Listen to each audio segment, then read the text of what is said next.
Want to learn how to blast your opponents with Sabine in just a few minutes? Well, it's time for 3-Minute Meta.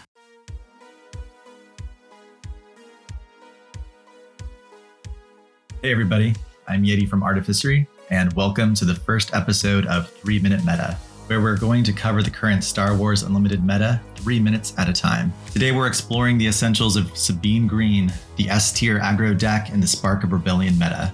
Start the clock. Let's kick things off by breaking down the key cards that define its gameplay. Sabine Wren, Galvanized Revolutionary. The most aggro leader in the meta, she puts your opponent on the clock, dealing 1 damage to each base in her undeployed form, and deploying at a mere 4 resources. Use Sabine to whittle down your opponent's base every opportunity that you get. For a cause I believe in.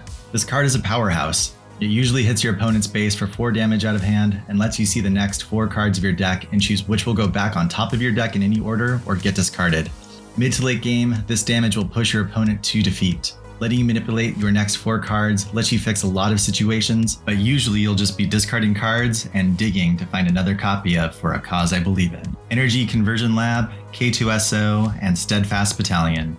Once per game, your base lets you play a unit and give it ambush. Played with K2SO or Steadfast Battalion can mean a lot of damage is going to your opponent's base. Use the Overwhelm on Steadfast Battalion or K2SO to run over the lowest health unit on the board, maximizing the Overwhelm damage to the base. K2SO also deals 3 damage to the base when he is defeated, so don't be afraid to trade him if it can take out one of your opponent's major threats. Heroic Sacrifice and K2SO. Heroic Sacrifice lets K2SO attack and punch for 2 more damage, and guarantees he will be defeated and trigger his ability.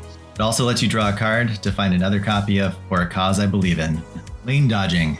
This deck goes face, rarely attacking units and focusing on maximizing damage to your opponent's base. Prioritize playing your units in the lane your opponent doesn't have a strong presence in, so their units can't take down your own. Mulligan Strategy. It goes without saying, but your mulligan is crucial. This aggro deck needs a guaranteed 2-drop and a strong 3-drop in hand to maintain early pressure. If you're stacked with solid 2-drops like Sabine, Battlefield Marine, or the Green Squadron A-Wing, keep that hand instead of trying to find one with a 3-drop. When it comes to resourcing, try to keep a ground and a space unit in hand and prioritize units over events. However, don't resource For a Cause I Believe In. Early game.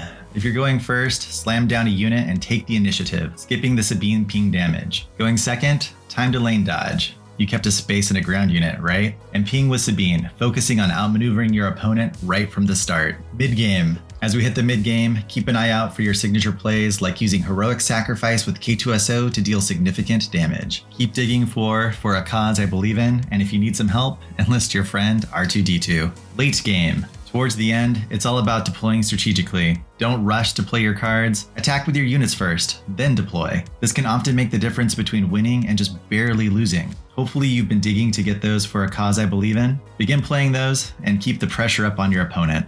Oft Missed Plays. Many players forget to prioritize attacking with their units before playing for their cards. While it may feel good to deploy Wing Leader or Red 3 before attacking, it's a risky maneuver. Lastly, if you can win in a single action next round, make sure that you take the initiative, don't let your opponent have it. Phew, okay, well, that's a wrap. Thanks for listening to our first 3-minute meta. If you like this video, please hit that like and subscribe button. It'll help get the word out there, and you'll get notified the next time we drop some content.